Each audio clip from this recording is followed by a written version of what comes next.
Our board's very good at sharing information between themselves using email, and they've now gone to some electronic form of the minutes. I don't understand it, but it comes to me, and the parents are using an iPad and very happy about that. They've even gone so far as looking at the option of people Skyping in.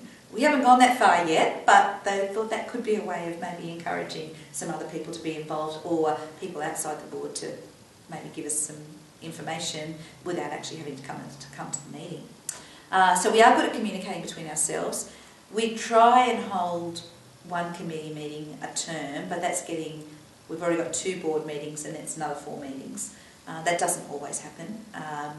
Depends on need. During the BER, before that we had a CBGA grant, building and maintenance was a huge focus, so we did very regular building and maintenance meetings. Finance is important now, this term, and finance tries to meet the week before board, so they've done all the hard work, they've looked over the budget, they know where we are running, and they just give a really brief feedback to the board, because the board don't want to go through all the figures. They want to know somebody has, and that the figures are okay and it's looking healthy. Building and maintenance is probably a time-consuming one, because it also becomes the committee that does the walkarounds, does the condition reports, and so on. So I really rely on them, and I look to make sure I've got expertise on that committee. Promotions is another one. This year we haven't had to do a lot on promotions. Enrolments are coming in regardless. But it is an area I would love somebody to probably co-opt somebody in to actually do weekly connections with the newspapers. That would really be something that I would appreciate.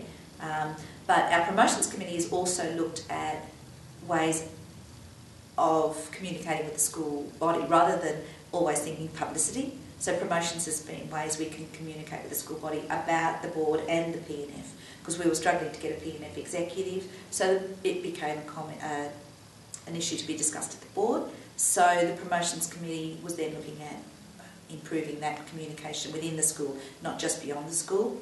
So they've helped with the development of an app, and we're getting a new website. So again, using technology, we're just trialling Facebook at the moment, because some parents are just saying, Gen Y aren't going to read newsletters. We really need to be recognising that if you need cakes for a cake stall and a photo of a cake goes out on Facebook and they see that, they're more likely to respond than a note last week in the newsletter. So promotions are sort of looking at all those aspects. And the other one is education, and as I said, we survey the parents at the beginning of each year, and that committee meets a couple of times a year just to try and reflect not only the surveys, but now with the National School Improvement Tool expecting us to improve engagement with parents, looking at ways that we can do that. So we're in our infancy stage there, but it's great to have parents really interested in being involved in that conversation, and then they go and ask their friends and bring information back too. So hopefully we'll get some new ideas in that realm as well.